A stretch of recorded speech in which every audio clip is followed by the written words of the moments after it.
Within the Shadows of Oaks, written by robertscream.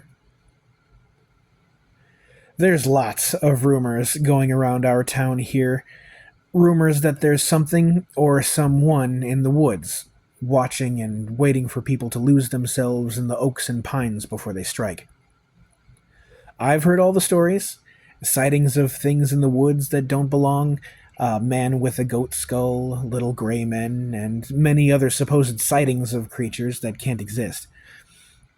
I remember that the rumors started with the disappearance of Ian Kladacki way back in 1989 when he went on a hiking and camping trip with his friends. And although they weren't the first to go missing, this was the first case that people had been found.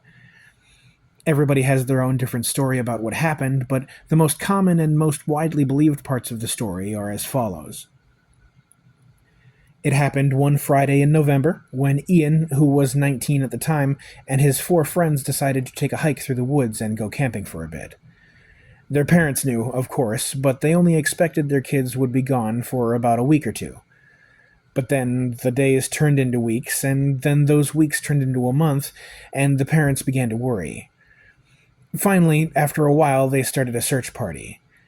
The police found Ian's friends first, frantic and traumatized, muttering about things in the trees and about a man with a goat skull for his head. They were admitted into a mental ward for a couple of months while the police kept searching for Ian, and yet, after a year of searching, the case went cold. They were going to interrogate Ian's friends so they could figure out what happened, but before they could, they received a call from the psychiatric ward that 3 of the 4 had killed themselves, and the 4th had clawed his ears and eyes out during an episode, saying he didn't want to, quote, see or hear the screaming faces anymore. That was when the rumors started. Something happened to those kids, something that left them completely scared. Some people believed that the kids had just succumbed to the wilderness and the elements, but most people believed that there really was a figure out there in the woods with them. Perhaps the most interesting part of the story was the evidence that, since November 1989, missing persons cases related to the forest had skyrocketed, and for every 3 or 4 people that went in, only 1 or 2 ever came back out, each one too traumatized to speak. It got so bad that we had to restrict access to the woods until law enforcement learned what was going on, and us park rangers were left to take care of any vandals and intruders. We got missing posters too, in case we saw any of the people who were still missing, although we almost never did. I used to hear the other rangers telling stories about spotting something in the woods, and it always made me chuckle. I used to be a skeptic, and I was the kind of person who would always scoff at the mentions of ghosts and cryptids. But seeing one up close, seeing something too twisted and broken to be of this world can change someone. I remember it was a warm summer day in January. The police were overworked and needed some people to help with the searches, and seeing as how me and some of the other rangers used to be officers before deciding to work as rangers, we were the perfect candidates to help. So we devised a plan to try and find some of the missing people. There were 10 cabins, each within their own little nooks of the woods, too close to not be seen from one another, but too far to walk. This meant we could have 2 rangers per cabin, one to search during one day, and one to search the other while their partners rested. That way, if one of the rangers found anything, they could easily get someone to come to their location on the radio. We had around 30 people, which meant even with those of us going out to search, we still had people to make sure nobody broke in. Personally, I saw this as a win-win situation. The cops could focus on other things, and we all got to hang around in the woods for once instead of just having to keep people out. I remember how I brought my dog, who I had jokingly named Ranger, with me, after somehow successfully convincing the head warden that he could help us with the search. He wasn't a big dog, but he wasn't small either, and he had white paws that clashed with the rest of his black fur and big old soft green eyes. I remember my partner Charles Verde, who volunteered for the search, and I remember those 4 nights in that damned cabin. The cabin itself was pretty modestly sized. It had 1 bedroom with a bunk bed, a bathroom, and a kitchen, and each room had a window so people could see the view outside. There was a wooden deck in the back that had a small table with a set of wooden chairs, and also there were two lounging chairs, the kind that stretched out so that you could lay down, and there was a set of stairs that went up to the porch. The first night was strange. Neither I nor Charles could sleep, and something out in the woods was wailing every few seconds. At first, I thought it was some sick animal in the woods, like a deer or a sick bird, but the more I listened to it, the more human it sounded. Loud and muffled, an almost unnatural sound that echoed through the little wooden cabin.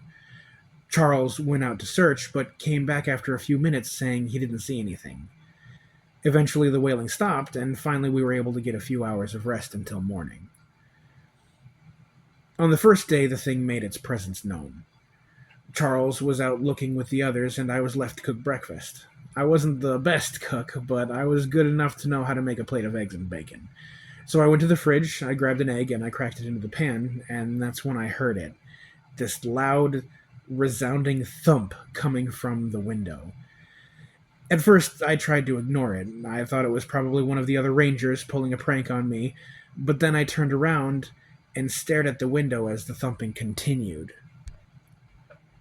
I stared in absolute horror.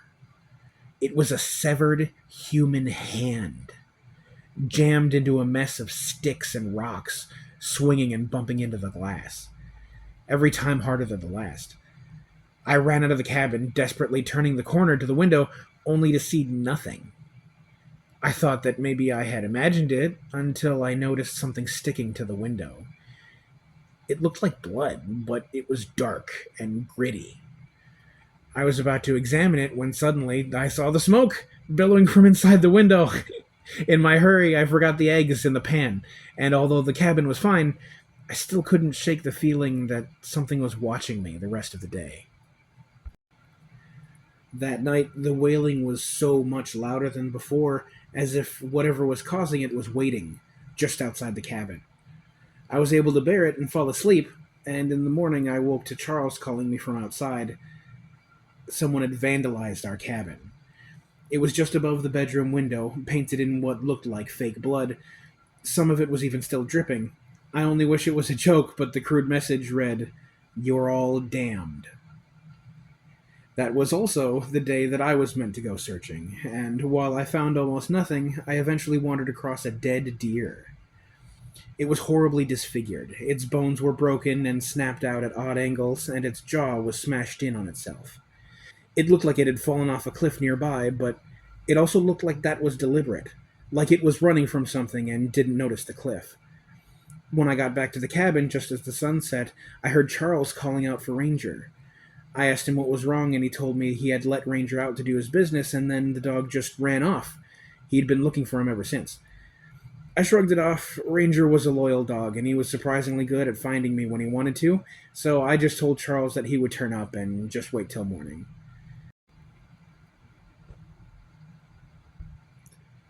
That third night was when I knew Ranger wasn't coming back.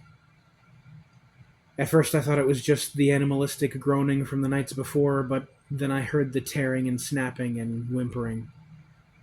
I wanted to run. I wanted to get away from these woods and go home, but I had a duty to fulfill. Besides, who would believe me? A monster in the pines killed my dog. I couldn't get out if I wanted to. I remember that Charles and I went searching on the last day, only to find ourselves lost in the twisted branches and rotted wood coated with mushrooms as the sun set. Every step getting us more lost in the wild, untamed land. Eventually we saw it in the distance, the impossibly large human moving through the forest as the last light of the sunset faded, and I can still picture the sight of Charles running after it, tripping over before the figure dragged him off. I chased after him. I had to. There was no time to alert anyone. I only had myself and the light of my flashlight as I dashed through the gnarled roots and rotted leaves. 1,000 wailing faces in the corners of my eye as I turned to face the beast as it mutilated the corpse that had once been Charles Verde. It was large, almost like a bear, and its body was made up of twisted sticks and rocks. I could see bones and gore mixed in with the figure's twisted frame, a disconnected pair of rotting human hands and feet jammed on the awkward frame as it twisted towards me, still holding Charles by the neck. I watched in horror as the thing gazed at me, the severed head jammed on the barely humanoid figure moving impossibly. Its face was pale and puffy, like someone who had drowned, and its mouth was twisted into an impossibly wide smile. I could see maggots and worms wriggling throughout its rotted, moldy face, and even one crawling out of its empty eye sockets. I recognized the face immediately. Despite the damage and the rot, it was the face that started this all. The face of the infamous Ian Kladaki. I watched on in horror. I couldn't move, I couldn't breathe as the figure moved. Its hand grasped onto Charles' jaw before ripping him open. I watched it laugh, its mouth gasping with that twisted smile as it pulled out his tongue excitedly before jamming it into the mess of sticks in its own mouth. Its rotten teeth stretched impossibly far apart as maggots and viscera dripped from its jaws. It dropped the corpse before suddenly lunging at me, its joints cracking and snapping unnaturally as it lunged, bits of human parts falling from its gross, rotten frame. I can't even imagine how lucky I was to make it back to the cabin, to make it through the night as that thing pounded on the doors and windows, shrieking with its rotted throat until the sun rose. I was thankfully transferred to another cabin after that. Apparently, though, I wasn't the only one to lose their searching partner in the last few days. I remember the last day when I was entering that creaking old cabin, only to see a limp, hanging body in the bedroom, a note waiting by the window. It was a crude piece of notebook paper, hurriedly torn from the rest and covered in a scribbled, humanoid shape. Its head was white and its sockets were dark. Below the drawing were the words I still remember to this day. I found them. I found all of them. I didn't care about duties after that. I got the hell out of there and moved out to the city. I can't even look at any group of trees anymore without seeing that rotting, twisted face in the back of my mind. I know that people are still going missing. I know that they're still searching. I used to worry for the people who were never found. Now, I don't worry about how long it would take until someone would find those who went missing in the forest. Now I worry about how long it takes until the missing and damned find those who dare to search for them.